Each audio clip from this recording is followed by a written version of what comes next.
Hi, I'm Finn. I'm from Raw Meat, and I'm here at the Raw Meat launch that's also the Iridescent Launch at Oslo in Hackney. And I'm here with the creators of the evening, the curators of the evening. How are you guys doing? Yeah, good. Yeah. Well, Yeah. the night is young. Yeah. Exactly. And so we were talking a little bit earlier about what it is that your part in the evening is. I'm going to try and not speak to you individually, but also have to speak to you about each section. So you're involved in the visual side of things, and how does that come about?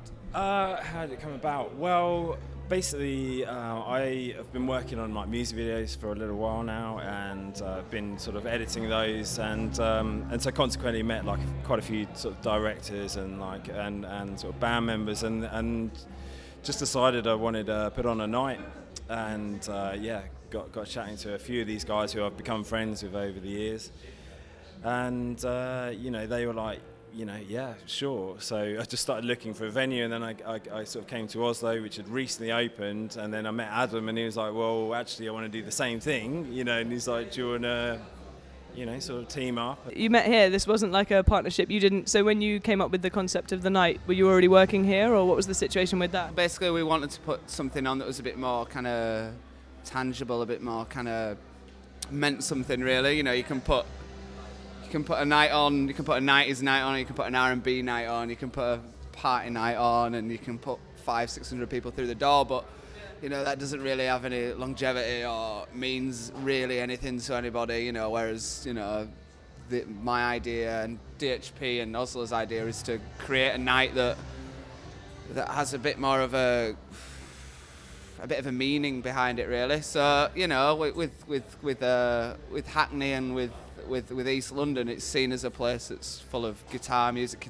guitar-driven stuff. A lot of cool bands, that sounds ridiculous, but a lot of good bands are from around here. So why not create a night that kind of caters for that? Really, there isn't really anything around here. There's a few bits and pieces, but nobody really has the balls to really go out there and try and do something. So obviously this is a launch, so hopefully we can kind of build on this and create a night that means something to a few people. It gives people a platform to not only come and dance, but maybe come and play at some point. Maybe we can release some stuff for some bands, local bands, and what have you. So yeah. I would like to think this hopefully would be something that evolves quite a lot, So that's why we've got the record stall, the guys at Hayden Wiles, they're selling records.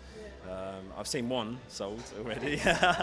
And you were saying the VJ up there at the moment is playing a combination of stuff, and you mentioned a couple of names. I just want to ask you about that. Yeah, so I used to go to university with Will years ago and stuff, and he's part of one of the directing partnership, which is Sumo Science. So he's mixing our visuals and stuff at the moment, and those visuals are made up of things that I've made, stuff that he's made, and also stuff that Peter Whitehead's made. And Peter Whitehead's a filmmaker from the 1960s. I sent him an email and just said, would you be up for us using some of your visuals to remix on the night? And he, a couple of DVDs came through the post, and it's Jimi Hendrix and Rolling Stones. He was there. A big thing for us is, it's not just me projecting my stuff, Will doing his stuff. We want to kind of like we're saying about this community is get local artists involved as well. It's an opportunity to showcase artists.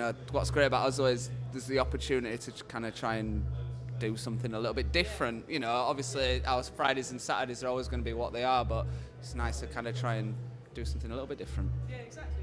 Well, thanks so much for speaking to me, guys. Again, thank you.